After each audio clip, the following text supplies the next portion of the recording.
नमस्कार एवरीवन। जैसा मैं पहले बता चुका हूँ कि आपको यूरिनरी से रिलेटेड मूत्र समस्या से रिलेटेड दो भाग जो मैंने बताए हैं, अगर वो आपसे होने लगे और उसमें आपको फ़ायदा दिखने लगे तब आप ये तीसरी जो अब बता रहा हूँ वो कर कीजिएगा। ये थोड़ा सा एडवांस है तो इसको थोड़ा सा मुश्किल है, तो पहले वो दो भाग जो आपको बताए गए पहले उसकी प्रैक्टिस कीजिए, उसके बाद में ये चीज़ कीजिए। So as I told you, this is therapeutic yogic style for the relief and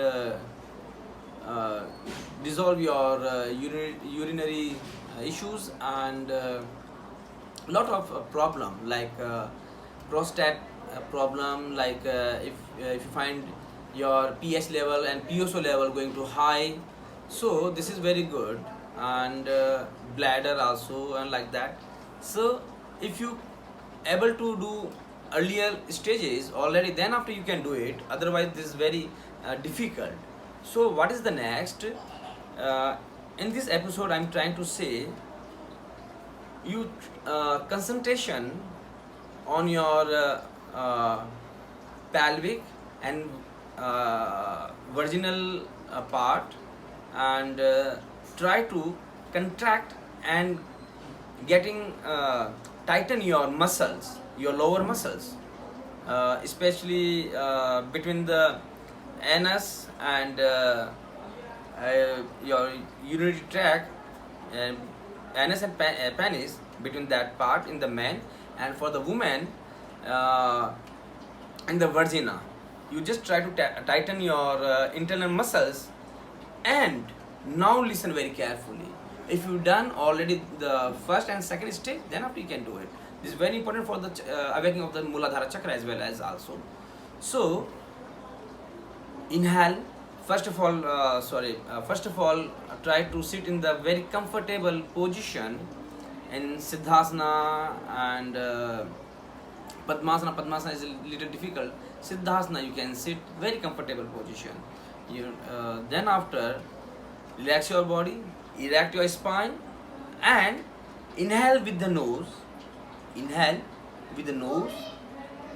Try to tighten your muscles, lower muscles, as I told you, between the anus and penis, and for the woman inside the vagina. Just try to tighten the muscles and hold it.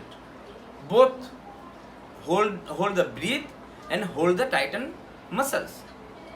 Just try to keep it hold as much as possible. Then after release first your tighten muscles, then after release your breath. तो सबसे पहले आपको जो अपने अंदरूनी अंग है, जो मसल्स हैं, उनको टाइट करना है। मूत्र द्वार और मल द्वार के बीच में मर्दों में, और योनि के अंदर के जो अंग हैं, जो भाग है, उसको औरतों के अंदर, उनको आपको टाइट करके रखना है। जब आप टाइट करके रखेंगे और सांस आपको पहले लिया हुआ है, सांस लेकर होल्ड करके आपने उसको टाइट किया हुआ है, उसके बाद में पहले उस जो टाइट की हुई जगह है जितनी देर रखा गया, देन आफ्टर रिलीज, देन आप उसको आप रिलैक्स फ्री कर दीजिए। उसके बाद में आपको सांस छोड़ना है। ये एक राउंड हुआ है। आप इसमें कितने राउंड कर सकते हैं ये आप पे डिपेंड करता है। मैं कम से कम आपको 3 से 5 मिनट की राय देता हूँ, एडवाइस करता हूँ। My advice for the 3 to 5 minutes every day, at least for the 1 and 2 times.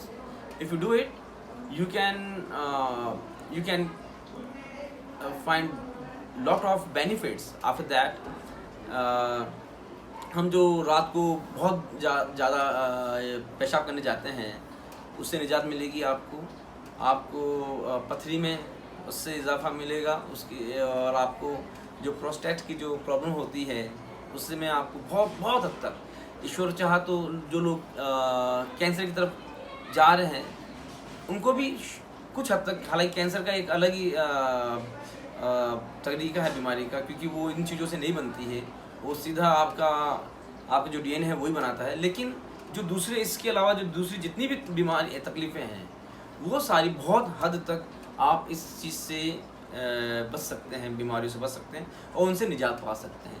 तो आप ये चीज़ करते रहिए। और ये जो मूलाधारा चक्र जो लोग जागृत करना चाहते हैं, उनके लिए भी यही चीज़ बताई जाती है, हम लोग यही चीज़ करते हैं। उसका एक अलग कॉन्सेप्ट होता है, उसके ख्यालात कुछ अलग होते हैं, उसका जो हमारा जो ध्यान होता है वो कहीं और होता है, और लेकिन तरीका वही है। तो आप दोनों तरह के लोग जो भी योग आध्यात्मिकता में और जो बीमारी से ग्रसित हैं या बीमारी नहीं चाहते हैं, उनमें पनपे इस तरह की, तो ये 3 स्टेज जो मैंने आपको बताए हैं, तीनों स्टेज को आप एक बार करके कीजिए। और ये करने के बाद में इसका इसके बाद में एक और आखिरी स्टेज है, वो भी मैं आपके साथ में शेयर करूँगा।